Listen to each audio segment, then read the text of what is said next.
coming up on today's episode. And I don't know, guys. This is difficult. I don't know.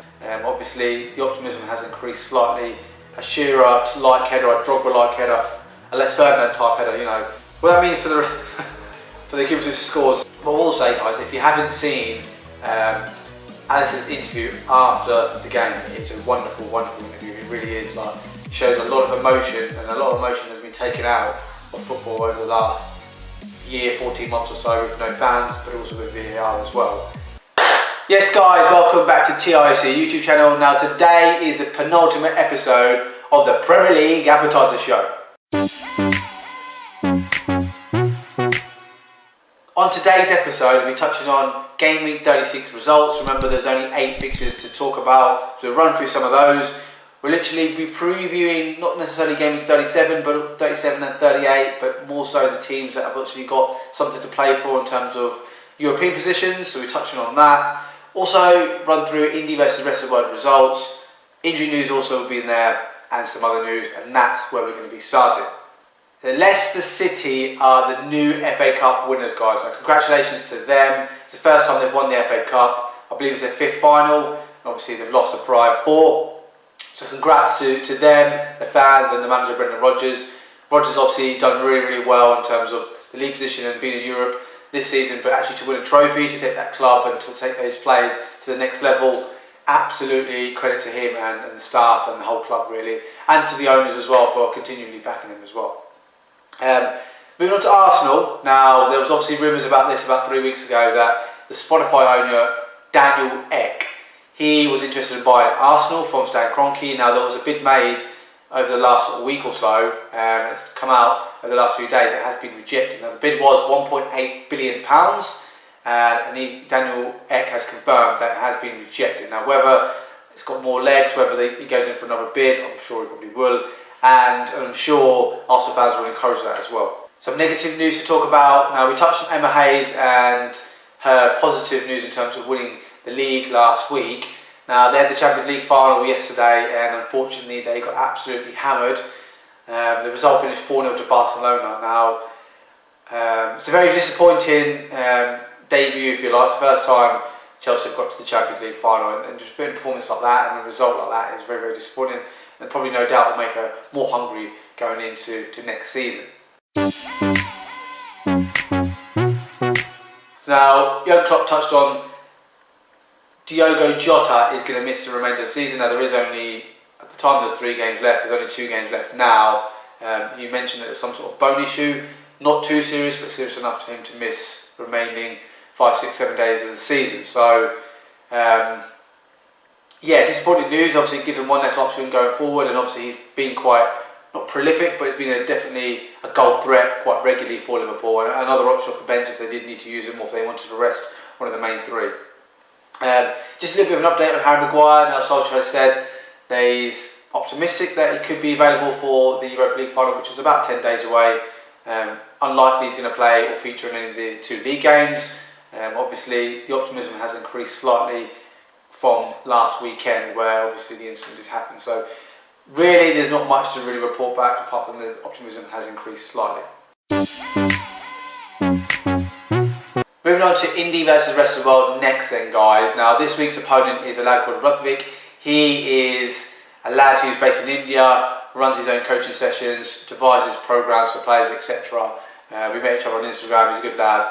So he's got involved this week. I touched on there's only 8 fixtures and 8 sort of points available, not 8 points, 8 lots of points available, if that makes sense. So, very, very crucial. Can Indy pick up some points here and hopefully reduce the gap? Now, going to move on to the results then. So, Newcastle versus Manchester City. Both went for Manchester City wins 3-1 here. Finished 4-3, an epic game as well. So, finished 4-3 to Man City, both picked up 2 points.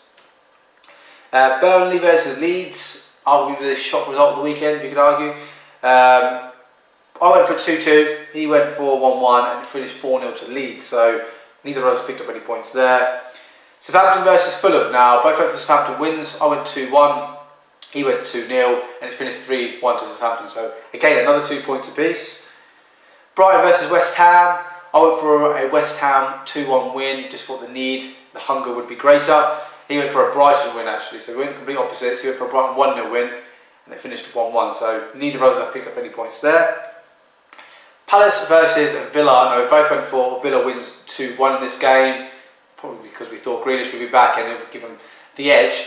However, it finished 3-2 to Crystal Palace. So again, neither of us have picked up any points. Spurs versus Wolves, and this finished 2-0 to Spurs. Ludwig has gone for a 2-0 win to Spurs as well, so he's picked up 5. I went for 3-1 win to Spurs. It finished obviously 2-0, so I picked up 2. West Brom versus Liverpool, both went for Liverpool wins. I went 4-1, he went 3-0. It finished 2-1 to Liverpool. I'm just going to mention as well, Alisson's goal, guys. I mean, what a goal, firstly. Terrific header. That's a Shearer-like header, a Drogba-like header, a Les Ferdinand type header, you know. Really was a classic striker's header, if you like. And obviously, what it means for the top 4 race, which we're going to come into a little while, huge ramifications or permutations for those clubs and the clubs involved as well. So it's pretty much kept Liverpool in the fight for a Champions League position. So yeah, both of us have picked up 2 points there. Last game then, Everton versus Sheffield United. We both went for 2-0 wins to Everton. It finished 1-0 to Sheffield, so a bit of a shock here. Some people say it isn't a shock because Everton's home form is pretty dire this season. So for the week, and remember there's only 8 fixtures, so that's why we've done pretty sharpish there. Indy has scored 8 points, which, you know, not great. And Ludwig has picked up 11, so another 3-point advantage on Indy. So what that means for the for the cumulative scores, okay, so Indy has moved on to 299 and the rest of the world are on 315 points. Now, my maths is correct, that's 16-point advantage, 2 game weeks to go, 20 fixtures to go. I think I'm now going to go a bit rogue, guys. This is like last chance saloon for me now. I need to not go for the obvious result, not almost go with my gut as well, go a little bit against that. If I'm going to pick up some points and reduce the gap and hopefully pick up the inaugural championship. So thanks once again for Rugby for getting involved. You know, it was very short notice as well, so yeah, very good for him. Picks up 11 points for the rest of the world, and yeah, we'll move on to the next part, which is going to touch on game week 36 results then, guys. So Newcastle versus Manchester City was the first game, finished 4-3 to Manchester City. Now Torres scored a hat-trick for Newcastle, brilliant hat-trick for him, and only for a young player as well to come in and score a hat-trick that early in your career, very good. Interesting comments from Pep after the game saying that Torres sort of smells and sniffs like a number 9, like it's got the anticipation of knowing where the ball's going to go and what movements to make in and around the 6-yard box. So that's interesting comments. Maybe he could play there long term for Manchester City. So yeah, just wanted to sort of watch there. Wasn't really much on the game. Newcastle were safe. Man City really league winners. So moving on to Saturday, Burnley 0, Leeds 4. What an absolute rampant performance from Leeds. Well, also the first 20 minutes, or 10 to 15 minutes, should I say, Burnley were very much on top and could have scored a couple of goals. But then Leeds sort of found their own, and Rodrigo come off the bench, scored a brace. Harrison with a couple of assists in there, and a goal as well. So really good win for Leeds, and that all but secured. Well, they've still got to get one more result actually. They've almost secured their top 10 finish. So really good debut season back for them in the Premier League. Moving on to Southampton versus Fulham next, then finished 3-1 to Southampton. Che Adams with the goal. Theo Walcott also come off the bench and scored as well. Again, Southampton are safe. Again, Fulham relegated, so I won't talk about that too much. Brighton versus West Ham next. There's a bit more at stake in terms of for West Ham here. Obviously, they still had desires for pushing for the Champions League, but as a bare minimum, they obviously want to get the Europa League as well. So this game finished 1-1. It actually went 1-0 to Brighton relatively late. Danny Welbeck scored, but then Ben Rama scored even later and made it 1-1. So it doesn't really help either team. Still keeps West Ham in the hunt. Not necessarily for the Champions League position. We'll talk about that a bit more, but yeah, disappointing for West Ham. It is what it is really. Brighton just pick up another point, and they're already safe anyway. So moving on to Palace versus Villa, finished 3-2 to Palace. Really good comeback for them. They were very awful in the first 20 minutes, but 1-0 down with El Ghazi scoring. Made it 1-1. Benteke, who's in really good form at the moment, scored a typical Benteke goal, rising like an absolute salmon at the far post and redirecting his header. John McGinn also scored as well. Actually, John McGinn scored the first goal, El Ghazi scored the second goal, so it made it 2-1 to Villa at half time. And then the second half it changed massively, the game changed. Zaha managed to score an equaliser, and then Mitchell scored a little while after that. off his shoulder, went to VAR, but obviously you're allowed to score your shoulder this season as the laws of the game has changed slightly. It's a good win for Crystal Palace. I can imagine that place absolutely rocking when they play Arsenal in a couple of days' time, obviously with some fans there as well. So yeah, really good win for Crystal Palace, disappointing for Aston Villa. Spurs versus Wolves, obviously Ryan Mason's doing a relatively decent job so far this season. He's picked up a W here with a 2-0 win. Harry Kane scoring a goal and Højbjerg scoring a goal as well. Højbjerg also picking up assists for Kane's goal. So yeah, very, very good for Spurs. Keeps them in the hunt for, again, the Champions League positions. Unrealistic, but they're still in the hunt.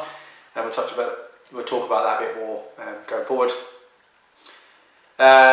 West Brom versus Liverpool. We touched on the dramatic Alisson goal in the 94th minute. Terrific. Well, I wouldn't say terrific performance. It was actually more of a better performance from West Brom, I would say. I wouldn't say necessarily Liverpool deserved to win the game. I wouldn't say West Brom deserved necessarily to win the game either. Maybe a draw was fair on reflection. But what I will say, guys, if you haven't seen Alisson's interview after the game, it is a wonderful, wonderful interview. It really is. Like, it shows a lot of emotion, and a lot of emotion has been taken out of football over the last year, 14 months or so, with no fans, but also with VAR as well. And it really was a very emotional interview on his part in terms of what it means for him to play football for Liverpool, obviously the meaning of the goal, him scoring his first goal for Liverpool and probably won't score again, and obviously what he's been through in his personal life over the last 3-4 months as well. So yeah, I would recommend everybody going onto YouTube and watching that. It really is a terrific interview. And then last game was Everton 0, Sheffield United 1. A young lad for Sheffield United, I'm not sure his name, he actually scored quite early on. Yeah, good goal for him, and maybe he's one to sort of give a chance in the Championship as well. Before we go on to previewing sort of the possible European teams for game week 37 and 38, guys, quiz question time in terms of last week's result. Now, I said who was the last player to score a hat-trick in the Premier League prior to Gareth Bale's hat-trick last week. And the answer is Chris Wood, guys. Now, he scored a hat-trick literally the week before that. So, he scored a hat-trick for Burnley. Well done to those who got it correct. Highlight for those who didn't get it correct, but there'll also be another quiz question a little bit later on in this episode. Going to touch on game week 37 and 38, permutations for the European teams next. So, let's have a look at it. So, realistically, let's have a look at the league table. You've got Leicester in 3rd, Chelsea 4th, Liverpool 5th, Tottenham 6th, West Ham 7th, and you want to count Everton and Arsenal on that as well. You can do, who are 8th and 9th respectively. So moving on to the fixtures then. So Arsenal have got Palace away, Brighton at home. So mixed bag if you like. The Chelsea have got Leicester at home, Villa away, again mixed bag. Everton have got Wolves at home, good fixture, Man City away, horrible fixture. Leicester have got Chelsea away, Tottenham at home, arguably the hardest fixtures out of anyone. Liverpool probably got the most kindest fixtures, Burnley away, Palace at home.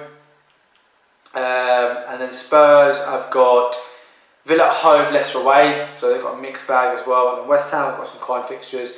They've also got West Brom away and then Southampton at home. How I look at it is, I think Chelsea are going to bounce back and beat Leicester, so I put them on to 67. Liverpool win their game, I put them on to 66. Spurs will win their game, put them on to 62. West Ham win their game, put them on to 62. And I'm just going to discount Everton and Arsenal, because I think even if they won both their games, it's not going to be enough for Champions League, certainly. Might be enough for Europa League, potentially. Maybe Arsenal as well, because they've got a slightly better goal difference than what Everton are, despite them being lower in the league. But my gut instinct says, I think Liverpool and... I don't know, guys. This is difficult. I don't know, guys. I'm going to sit on the fence. I really don't. There is a situation, which is a scenario where it could come down to goal difference as well. So for that to happen, Chelsea would have to beat Leicester, put them on 67, and say they win their last game against Villa, that puts them on to 70. They would finish 3rd in the league. Leicester obviously lose to Chelsea, but then they win their last game against Spurs, puts them on to 69. And then Liverpool go and win their last 2 games and puts them on to 69 as well. But then it will come down to goal difference. And as it stands, Leicester and Liverpool are exactly the same. So, very, very, very tight. Obviously, Leicester are going to lose a game if they're going to lose to Chelsea. So they say they go down to 20. Liverpool win their next 2 games. There's a situation where it could happen in goal difference. So yeah, guys, let me know in the comments who you think is actually going to finish in the top 4, who's going to miss out, who's going to get the Europa League, is someone going to get the Europa Conference as well. And yeah, I'd love to hear your thoughts on that. It's been very, very interesting to see. I think United will secure second position after beating Fulham midweek as well. Obviously, it's not guaranteed at the moment. They could potentially lose their next 2 games, and one or Chelsea or Leicester potentially could overtake them, but I don't see that happening. So yeah, there's the permutations. Obviously, we know what's happening. The relegation zone. We know Man City really won the league. It is what it is. That concludes another episode of the Premier League Appetiser Show, guys. That is our penultimate episode of the season. Now we've just got the season review to do, which will come out next week. We're talking about all of our predictions we made at the beginning of the season, who's got the top 4, who's got European positions, all them kind of things, touching on Game Week 37 and 38 results. Before we sign out, I've got a quiz question for you guys. Who, with 653 games, has the most appearances in the English Premier League? Okay, love to hear your thoughts. Drop in the comments below, guys. Obviously, the ones that are correct, we'll obviously read them out next week. If you haven't subscribed to the channel already, guys, or click that notification bell, please do so. It helps my channel grow that a little bit further. And also, if you like this type of video, please do drop it a like. We'll see everyone next week.